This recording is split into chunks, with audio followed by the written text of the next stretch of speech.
Hi అండి, నమస్తే. నా పేరు Ambika. Welcome back to Vinni చేతి వంట.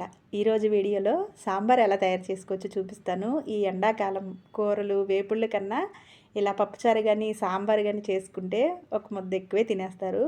మరి ఈ సాంబార్ అయితే 2 రోజుల వరకు పాడవదండి. ఇడ్లీలోకి రైస్లోకి చాలా బాగుంటుంది. ఎలా తయారు చేసుకోవాలో చూసేద్దాం. ముందుగా ఒక గ్లాస్ కందిపప్పుని శుభ్రంగా కడిగేసుకుని ఒక 2 గంటల పాటు ఈ విధంగా నానబెట్టేసుకోండి. ఇలా నానబెట్టుకోవడం వల్ల చక్కగా త్వరగా ఉడుకుతుంది. ఇప్పుడు ఒక కుక్కర్ తీసుకుని దానిలోకి నానబెట్టిన పప్పుని నీళ్ళతో సహా వేసేసుకోవాలి.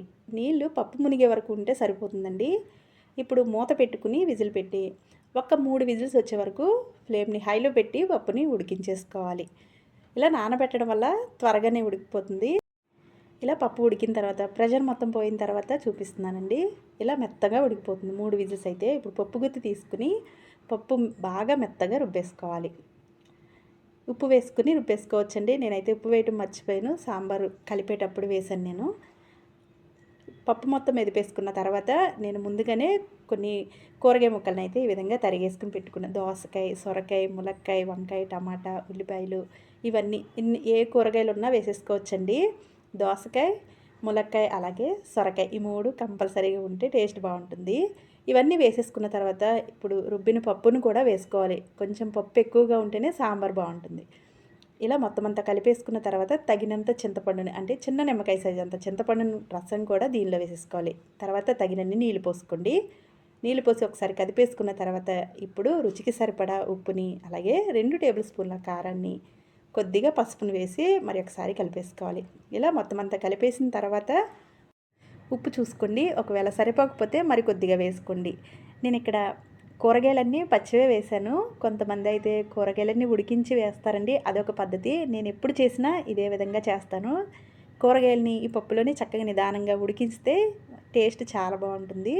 ఇప్పుడు దీనిలోకి 2 టేబుల్ స్పూన్ల వరకు సాంబార్ పొడి వేసుకున్నాను. తర్వాత కొద్దిగా చింతపండు ఎక్కువగా తినని వాళ్ళకి కొద్దిగా స్వీట్గా ఉండడానికి చిన్న బెల్లం ముక్క వేసుకోండి, టేస్ట్ బాగుంటుంది. నేనైతే ఎప్పుడు ఎంటీఆర్ సాంబార్ పొడినే వాడతాను. మీరు కావాలి అంటే ఇంట్లో చేసుకున్న సాంబార్ పొడి అయినా వాడచ్చండి. ఇవన్నీ కలిపేసుకున్న తర్వాత ఇప్పుడు స్టవ్ మీద పెట్టి కూరగాయలు చక్కగా ఉడికే వరకు మూత పెట్టుకుని ఫ్లేమ్ని ఒక్కసారి ఒక 10 నిమిషాలు హైలో పెట్టేసుకుని తర్వాత ఫ్లేమ్ని తగ్గించేసుకుని ఈ విధంగా కూరగాయలన్నీ చక్కగా ఉడికే వరకు పప్పుని ఉడికించుకోవాలి. చూసారు కదా, చక్కగా ఉడికిపోతాయండి కూరగాయలు కూడా మూత పెట్టి ఉడికిస్తే. నేనైతే ఎప్పుడు ఇలాగే చేస్తాను. ఈ సాంబార్ అయితే నాకు 2 రోజుల వరకు బాగుంటుందండి. అస్సలు పాడవదు. టేస్ట్ కూడా చాలా బాగుంటుంది. ఇప్పుడు దీనికి తాలింపు వేసేసుకుందాం. స్టవ్ మీద ప్యాన్ పెట్టుకుని 2 గరిటెల వరకు ఆయిల్ వేసుకోవాలి. ఆయిల్ వేడైన తర్వాత ఎండుమిరపకాయలు, జీలకర్ర, వెల్లుల్లిపాయలు ఇవన్నీ వేసుకుని ఫ్రై అయిన తర్వాత కొద్దిగా కరివేపాకును కూడా వేసుకోవాలి. ఇది కూడా బాగా ఫ్రై అయిన తర్వాత మీరు కావాలి అంటే కొంచెం ఇంగువ వేసుకోవచ్చండి. ఇంగువ వేస్తే ఇంకా రుచిగా ఉంటుంది.